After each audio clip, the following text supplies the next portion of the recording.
Baik, yang pertama saya akan menjelaskan pengertian dari HBM. Nah, HBM atau Health Belief Model adalah model kognitif yang digunakan untuk memahami dan memprediksi perilaku kesehatan individu, khususnya dalam konteks perilaku pencegahan penyakit atau perilaku untuk meningkatkan kesehatan.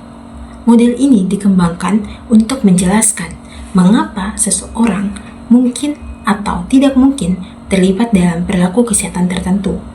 HBM berfokus pada bagaimana individu mempersepsikan ancaman kesehatan, manfaat tindakan pencegahan, dan hambatan yang mereka rasakan.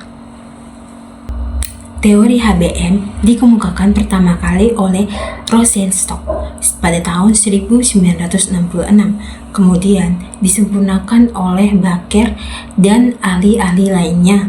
Model teori ini lebih menekankan pada faktor internal dari individu. Selanjutnya, ada faktor-faktor yang mempengaruhi HBM. Nah, faktor yang pertama yaitu kerentanan yang dirasakan. Kerentanan yang dirasakan yakni keyakinan seseorang tentang kemungkinan terkena suatu penyakit atau masalah kesehatan. Contohnya, seseorang atau individu percaya bahwa ia berisiko tinggi terkena diabetes karena riwayat keluarga. Faktor yang kedua yaitu keseriusan yang dirasakan. Keseriusan yang dirasakan yakni keyakinan tentang seberapa serius dampak penyakit jika benar terjadi. Contohnya, individu tersebut berpikir bahwa jika terkena diabetes, hidupnya akan berubah drastis karena harus suntik insulin seumur hidupnya. Faktor yang ketiga yaitu manfaat yang dirasakan. Nah, manfaat yang dirasakan yakni keyakinan bahwa tindakan tertentu akan mengurangi risiko atau dampak penyakit. Contohnya, ia percaya bahwa berolahraga dan diet sehat akan menurunkan risiko terkena diabetes. Faktor yang keempat yakni hambatan yang dirasakan. Hambatan yang dirasakan yaitu keyakinan tentang hambatan atau kesulitan dalam mengambil tindakan kesehatan. Contohnya, individu tersebut susah mengikuti diet sehat karena makanan sehat mahal atau sulit ditemukan di sekitarnya. Faktor yang kelima yaitu isyarat untuk bertindak.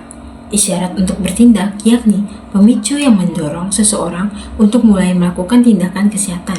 Contohnya, melihat kampanye kesehatan tentang diabetes di TV atau mendengar dokter memberi peringatan. Faktor yang keenam yaitu efikasi diri, yakni kepercayaan diri seseorang bahwa ia mampu melakukan tindakan kesehatan yang diperlukan.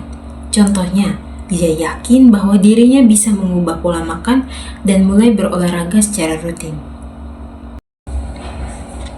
Selanjutnya, saya akan menjelaskan mengenai contoh dari artikel yang telah saya baca, yaitu HBM pada penyakit hipertensi pada lansia. Yang pertama, persepsi lansia hipertensi dan perilaku kesehatannya.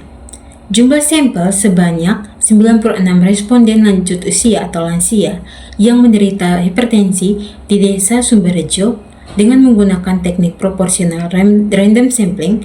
Jumlah sampel terdiri dari 20 lansia hipertensi dari Dukuh Karangasem, 18 lansia hipertensi dari Dukuh Duko, dan 15 lansia hipertensi dari Dukuh Dawung, 19 lansia hipertensi dari Dukuh Puro, dan 24 lansia hipertensi dari Dukuh Sendang Deli.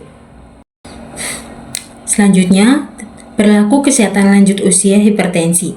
Hasil penelitian didapatkan bahwa sebagian besar responden memiliki perilaku kesehatan yang baik, yaitu sebanyak 64 orang atau 66,7%.